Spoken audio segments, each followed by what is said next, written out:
Greetings and salutations, everyone. I hope everyone is still doing well. Welcome to today's bonus upload. Before we jump into it, a couple quick links. As many of you know, I rely on Patreon, PayPal, channel membership, and the merch to help the channel to continue to grow and go.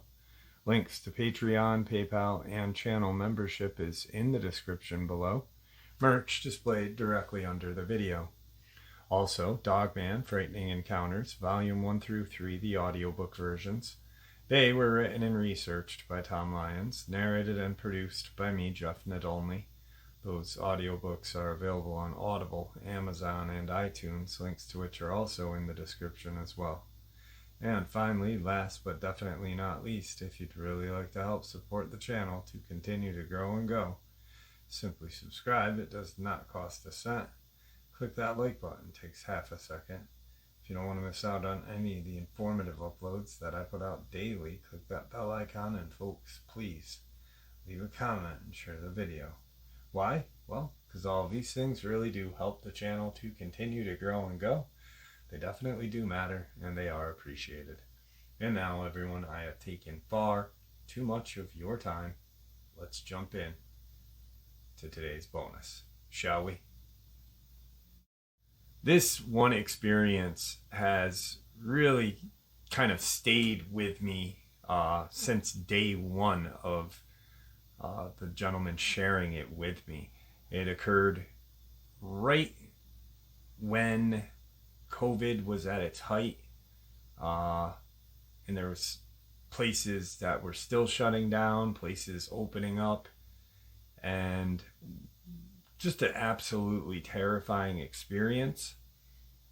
Unfortunately, the gentleman had been terrorized by a dogman on top of the government as well.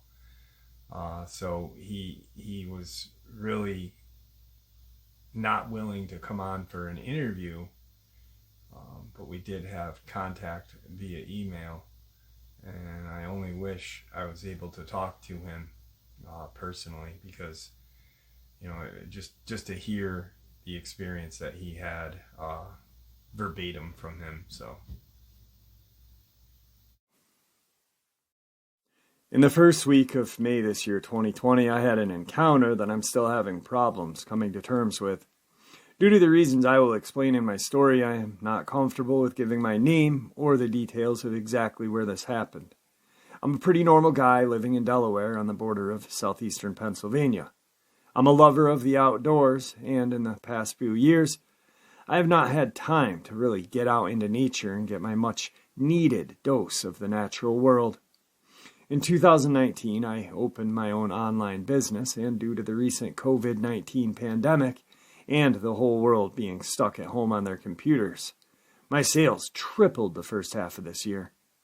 I have 2 children who are now very responsible and trustworthy teenagers. My girlfriend works at a local hospital and is considered an essential worker, so the pandemic has kept her very busy this year. I turned 40 this year, and for the first time in my adult life, I had some time on my hands and was itching to get away from civilization. I have an internet hotspot router built into my SUV that works almost anywhere, no matter how remote. So with a laptop, I figured I could work from the road and take a few days, go fishing, and breathe some much-needed fresh air. Neither of the teenagers were interested in joining me, and like I said, my girlfriend was far too busy with work. So I took my best friend with me, a 120-pound pit bull lab mix named Pete. He makes a great camping dog because he is incredibly lazy, and I never have to worry about him running off to chase deer or anything.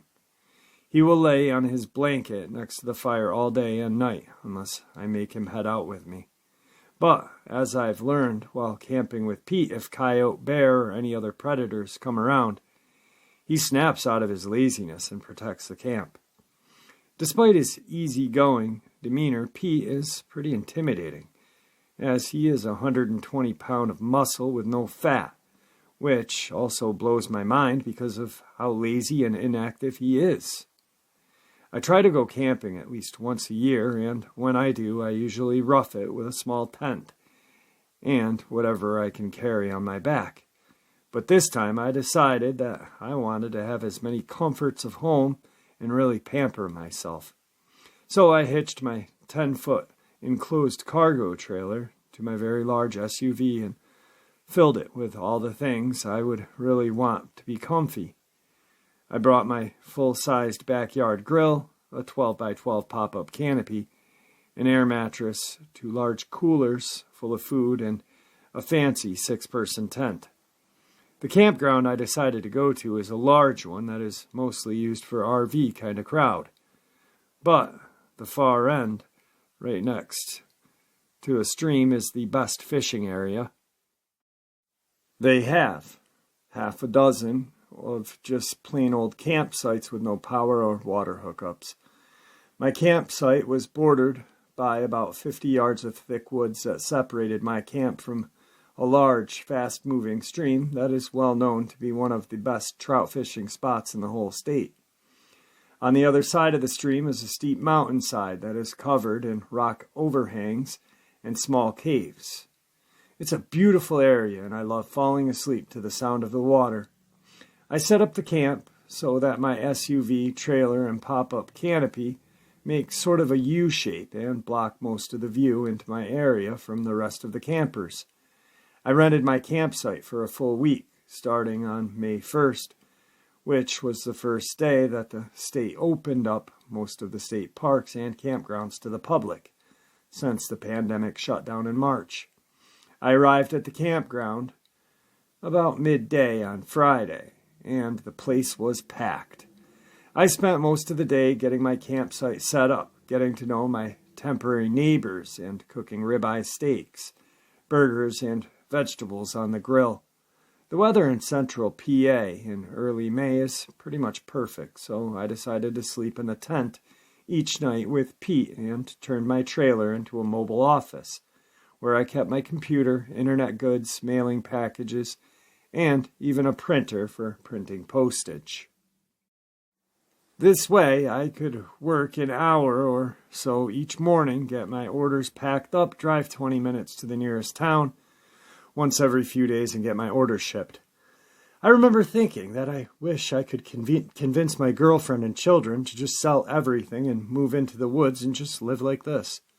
The weekend was crazy busy at the campground, and the creek was lined with fishermen as far as the eye could see. So I decided to do some hiking and exploring into the surrounding wilderness with Pete, instead of fighting 10 people for the same one fish all day. It felt great to get out to where I belong, the woods. The only negative was that it rained on and off all weekend while I was hiking. But to be honest, when you're at camp in Pennsylvania, you should expect to get rained on regularly. On the afternoon of Sunday, May 3rd, the campground cleared out and fast. And by sundown, there were only a few active campsites left. I had gotten to know the 2 guys in the campsite directly next to mine, and we hung out for a few hours a night, while I drank hot tea and they smoked joints like they were cigarettes. Needless to say, they were always hungry and seemed pleased to have me next door with my full-size grill and enough food to feed a small army. For the next few days, I worked online, fished the creek, and explored the mountains of the area on foot with my dog. We also like to just walk around the campground itself and stop and talk with the scattered campers who were there during the weekdays. On Tuesday afternoon, a few of them told me about a black bear who had made his way into the more accessible side of the campground and raided their camps the night before. This had me a little concerned because I had a full-size grill sitting out in the open back at camp that I had been cooking delicious food on for days on end. I debated putting the grill inside the enclosed trailer at night, but laziness got the best of me and I left it out. Central PA has a rather large black bear population, and I was already aware of this, so at night I slept with a Mossberg Maverick 88 12-gauge shotgun loaded with double-aught buck in the tent with Pete. And just in case a rogue bear posed danger to us, I had forgotten to pack my Ruger Red Hawk 44 mag for hiking, so while out in the woods I had to rely on my S&W Shield 45 ACP. and I already had it on my hip when I left home. It was not ideal, but I figured it was better than nothing.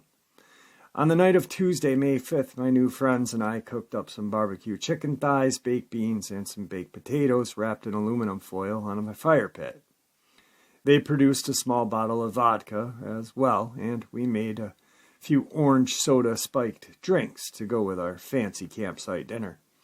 All the food and drinks combined with too much fun had worn us out a little too early, so we parted ways and got ourselves prepared to crash for the night. A night that would prove to be the most terrifying night of our lives. At about 10 p.m., I loaded 4 shells of buckshot into my shotgun, got in my tent all squared away, and lie down in the tent with my dog next to me on his bed and blanket. I put some citizen journalist news on my phone and put one headphone in my right ear, kept my left ear clear to listen to my surroundings and enjoy the sounds of nature. My tent was pitched close to the tree line with the rear of the tent facing the woods. The noise of the frogs and insects at night was super loud and is kind of a song that puts me to sleep better than any lullaby could. The next thing I remember is waking up and my eyes popping open to some kind of hollow metallic noise outside of my campsite. I lie there perfectly still with my heart slamming from the quick spike of adrenaline that flooded my veins. Then bang! I heard the lid on my grill slam shut. I had stuck a fairly bright solar-powered motion light on the side of my trailer that lit up my small U-shaped courtyard area of vehicles and tents. My tent was facing the open part of the U, and I could see that my motion light was on, and someone or something was moving around my camp, casting shadows as it went. I looked at Pete to my right, and he was still lying down with his head, but his head was up, and his eyes were as big as ping-pong balls. He was clearly hearing what I was hearing, but I found it strange that he was silent.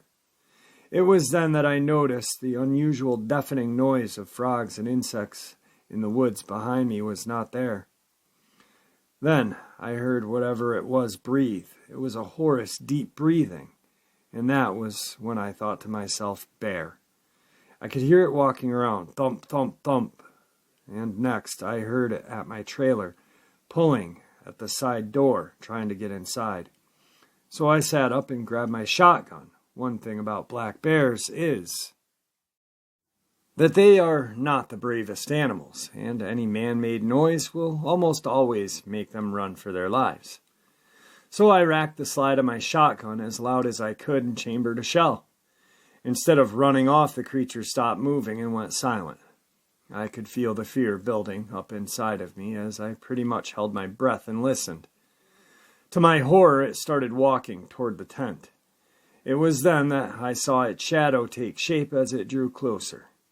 It was on 2 feet and apparently huge. I sat there in terror and disbelief as it came right up to the front of my tent, breathing like a giant monster.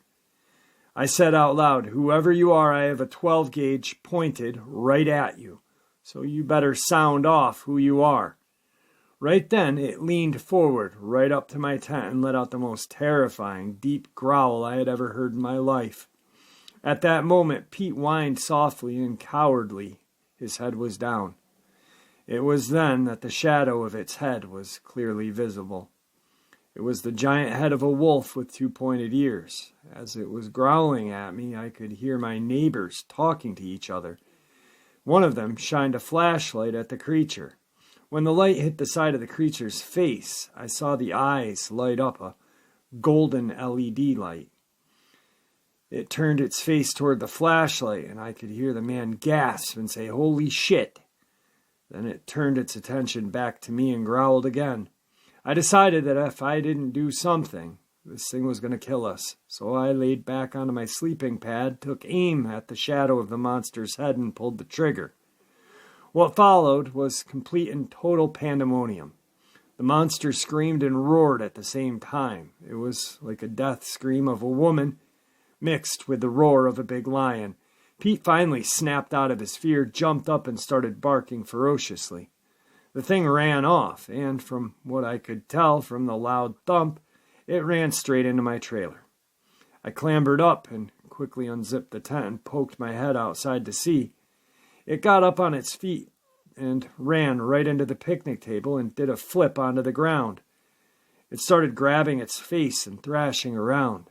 I could see that there was blood everywhere on the trailer. I jumped out of the tent while chambering another shell. I aimed as best as I could with my whole body shaking violently. And right as it started to get up, I shot it a second time. I'm not entirely sure that I hit it with the second shot. It stood straight up and I pumped the gun and shot again. The third shot dropped it again. I was so terrified and taken back at how tall it was when it stood up that I tripped over my own feet and fell backwards. Just then I heard more gunfire up behind me and turned to see my neighbor unloading a large revolver into this werewolf-looking thing at maybe 20 yards. The creature was on its side and was kind of running in circles on the ground, gurgling and spraying blood from its face and neck as it was gasping. As it was doing this death spiral on the ground, it was moving closer to me. I tried to pump the gun again and was shaking so bad that it took 3 attempts before the last shell chambered. I just pointed and shot without aiming and could see the hump on its back of its neck rip open and spray blood and flesh all over the place. I was really close to it at this point. The monster stopped flipping out and its limbs were twitching, while its head remained fully animated and flopping back and forth for at least another 10 seconds. I crawled quickly backwards away from it and tried to stand up. I realized once I stood up that I had been holding my breath the whole time, and when I got to my feet, my vision started to go black and I fell over again. My new friend ran up and grabbed my arms and started to pull me hard backwards away from the monster. I stood up shaking badly and looked at the guy with the revolver. His eyes were huge and full of terror. When I started looking around, there were at least another 5 people showing up there with the same wild-eyed expression. I saw that at least 3 of them had come with their guns. People were yelling and asking each other what had happened and checking to see if I was injured because I had blood on my clothes and my face. It all happened so quick, but as is often told by people facing traumatic events, it seemed like it was in slow motion to me. My dog was still barking and going crazy, so I did my best to calm Pete down. When I hugged him, he was shaking as much as I was. Before long, a small crowd had formed and people were on their phones calling 911. After a minute or so, a few guys and myself approached the thing as it lay there, still occasionally twitching. We all stood over it, saying, "What the fuck," over and over. Eventually, we all started saying it's a werewolf in disbelief. All at once, people all started taking pictures with their phones. Mine was still in the tent. The wolf man was dead, and top half of its head was basically gone, including both of its eyes and the top of its snout. I assumed that it was the first shot I had made from the tent. The front of its neck was completely shredded, and the back of its neck was missing a large chunk of meat.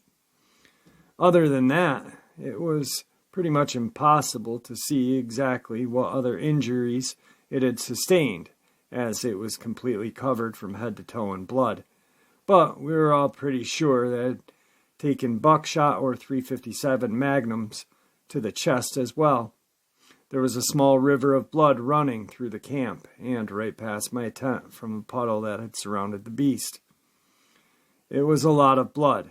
It was on its side, and after a few minutes we summoned the courage to grab some big sticks and flip it onto its back. It most definitely was a male. It had a huge set of balls bigger than my fists. It was huge. We never measured it, but it was longer than any man I had ever seen. It had a dog-like legs and weird-shaped paws with a kind of small heel for feet. Looking back, I'm impressed that it was able to balance such a big body on feet so small. It had really skinny lower legs and pretty thick upper legs. It had arms pretty much like a human with long fingers that had filthy-looking claws, maybe 3 to 4 inches long. I noticed it was missing the top half of its finger from the battle. Then the Second wave of terror hit us all at once. The howling of multiple animals sounded off in the direction of the mountain behind the creek.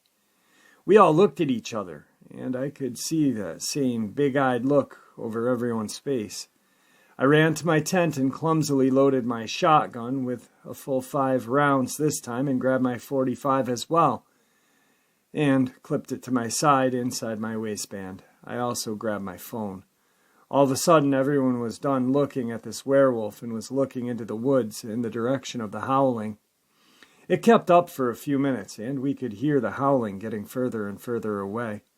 The police, game warden, paramedics showed up at once. We could see their flashing lights, that they had blocked the entrance to the campground up the hill off in the distance. The cops were just as surprised and freaked out as we were when we first saw this creature. The 2 game wardens looked worried and not surprised. They told everyone not to take any pictures and made everyone clear the general area. The wardens were both on their phones almost the whole time from then on. The paramedics cleared everyone and tried to get me to agree to go to the hospital to get checked out, but I refused. The only injury I had was to my hearing, as I was half deaf for a few days from all the gunfire and noise. The paramedics were also very silent and looked worried, much like the game wardens. The police took my shotgun and the revolver from my neighbor. They let me keep my .45. They made everyone else put their guns away, and anyone who was there was rounded up for questioning. Everyone was told to stay off their phones, which was not much of a problem as only a few people's phones got a signal to the campground. When I asked the game wardens what the hell that thing was, they told me they didn't know, but that it looks like some kind of mutant bear or large canine. A few hours later, an SUV full of guys showed up. They were all carrying large Glocks and dressed in cargo pants and t-shirts. They immediately took me and the others who were involved aside and began questioning. They told me that they were with the Federal Fish and Game. They were very interested in the howling we heard after the battle occurred. They must have asked me 10 times about where it was, how close it sounded, and what it sounded like, etc. They also repeated to me 100 times that I was not to tell anyone what happened, and they would get to the bottom of things and find out what I had encountered. They told me to tell anyone who asked about my trailer that I had to shoot an aggressive bear. I assume they told my neighbor and anyone else who was there on the scene the same thing. They made us open our phones and go through our photos and delete the pics we all took at once. They also told me that if any pictures were to come out of this creature, that it would spell trouble for anyone who has them. They threatened me with all kinds of trouble if this got out. They didn't try to pretend that I was seeing anything. They just point blank and politely asked me not to talk about it and to lie about the trailer damage. It would seem that I was asleep for only about 2 hours before the Dogman showed up. By about 4 in the morning, the officials had already gotten to everyone in the campground, and I assumed the other people were told it was a bear and made to pack up and get ready to go. They said it was not safe, and that they had to close the campground until they were sure it was safe. After the Dogman was bagged and tagged, a small fire truck was brought in, and all the blood was hosed off of my trailer, vehicle, the tables, and everything else, and the blood on the ground was hosed into the woods behind my tent. Then a few guys wiped down my trailer and vehicle with soapy water and hosed them off as well. Regular old duct tape was put over the holes in my trailer, and they took my tent. Bloody clothes, bloody slippers as evidence, along with my shotgun. Right before I left, they gave me back my shotgun, wiped down and unloaded. They told me to fill my tank at the closest town and drive straight home without stopping. They repeated this 3 times to me. Since all of this, I have learned everything I can about what I encountered. I listen to Dogman and Wolfman encounter stories day and night, and that is how I came across your channel. I figured I'd reach out to you. I'm amazed that authorities are able to keep such a noisy event with so many witnesses under wraps. I've been searching for anyone who came forward or anything about the campground closing in the news. Nothing. I'm not interested in putting myself out there any more than just this for now. I'm almost as scared of the agents as I am of the Dogman. But all in all, they seem genuinely concerned for my well-being. So after I air this encounter, with his permission, of course, I received this email. I trust that you're a good person and all, but I fear that they may be watching you due to the other uploads of yours I've listened to about the dude named Victor.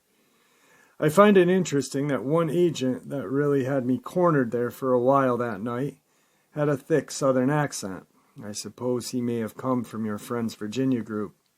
I will see if I can put together an online phone number and call you while on a proxy server. I'm sorry for the paranoia, but life has been really going well with the exception of this encounter. I'm terrified of those guys, the agents, fucking up my life. I can't afford things to go sideways for my family and myself right now. My state of mind is pretty jumpy these days. I won't even take my trash cans out without my big revolver. If I do get set up together to call you, what's the best time?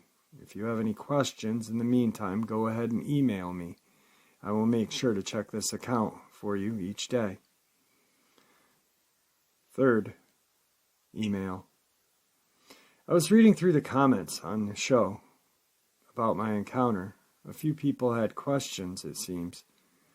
No, none of the guys in the Denali had long guns, just large Glocks. I asked the older southern gentleman what kind it was, and he said a Glock 20 10mm. I really didn't give all that much detail in the description of the monster, looking back in my email to you. The dead Dogman smelled horrible, like a combination of barnyard animal mixed with strong dog piss. Also, it did have a tail, a small tail, maybe 2 feet at the longest. The Dogman was dark brown all over. Oddly enough, I do remember that it had some lighter brown stripes on its arms where the blood wasn't totally soaked in the upper area of the arm. It was fluffy with fur, not the sparse, hairy thing I hear others often talk about in their encounters. This one was fully covered in fur like an actual dog, even its arms and legs. But when it stood up in front of me, it did seem to have some white in the middle of its chest. I could be wrong because I only saw it that way for a second. The next time I saw its chest, it was covered completely in blood. The skin on the tip of its snout and under its bottom jaw were both sheared off by the buckshot, but its teeth were undamaged. As it lay there, it had its mouth open, and its teeth were very weird. All of them were pointed and seemed like they would fit together like a shark's teeth or an alligator.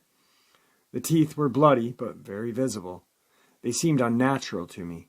My college major involved the study of teeth and fossils, so I have a good understanding of tooth structure and which type of teeth are designed for what. And it would seem that its teeth would only be useful for biting large chunks of flesh off to be swallowed whole, like a shark or a gator. They were not reminiscent of a normal canine teeth in any way. After listening to hundreds of encounters the past few months, a common theme is that they seem to like the softer inner organs of their prey, while often leaving the meat behind. I wonder if it's because they swallow their food in large chunks, and obviously softer organs would be much easier than dealing with bone or tougher muscle. Just a thought. This is going to sound a bit silly, but I just have to say it. There was a feeling of something supernatural from the beginning. I can't describe it, but a feeling of something supernatural was even in the air, even when I thought it was just a bear. It's like everything felt wrong and reality had ceased to exist for a moment. How would every frog and insect for hundreds of yards know to be quiet? Why would a land animal like a dogman have teeth like an alligator? How did it keep flipping out and running around with its brains falling out of the top of its head? The very air around me felt like it had a weird charge. I feel like there is something important about these creatures that we just don't quite understand, something supernatural. Give me some time. I will get a Skype number together this week or next and give you a call. What's a good time for you usually? Now, I still haven't heard anything back at this point. I get a fourth email. I've been having weird things going on. Someone has been calling my phone from different international numbers and hanging up after 10 seconds of silence. I can tell it's a landline by the noise it makes when they try to hang up. They also let me know that it's an actual person and not a robocall. A black SUV with a guy who wears a headset with a microphone has been outside of my house in the early mornings. He leaves right before 6:30, right about the beginning of when rush hour starts. Yesterday, a white Range Rover pulled into my driveway in the middle of the day. I happened to be working in my kitchen when it happened, so I was facing the window when they did. I saw the two guys in the vehicle sitting there scanning my house and talking to each other. I always carry a gun now, even when I'm home alone with the kids, so I popped the button on my holster security strap and went to the front door and quickly opened it. The two guys looked at me and casually pulled out of my driveway.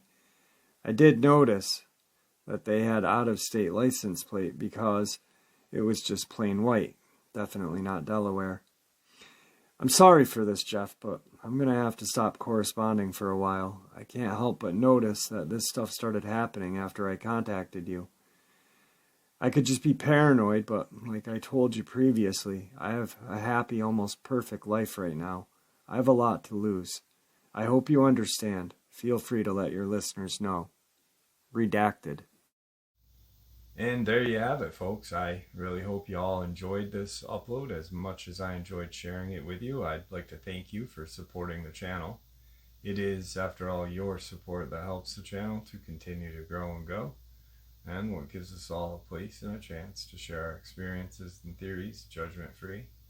Everyone is simply treated with the respect that we deserve. Please stay safe, happy, healthy, and ever vigilant, keeping an eye on our children, pets, our family and friends. These creatures are real. These events have happened. Share this information with those you love and care about, and it may just help save their lives someday. Until next time, never stop asking questions, never stop searching for the truth, and God bless you all.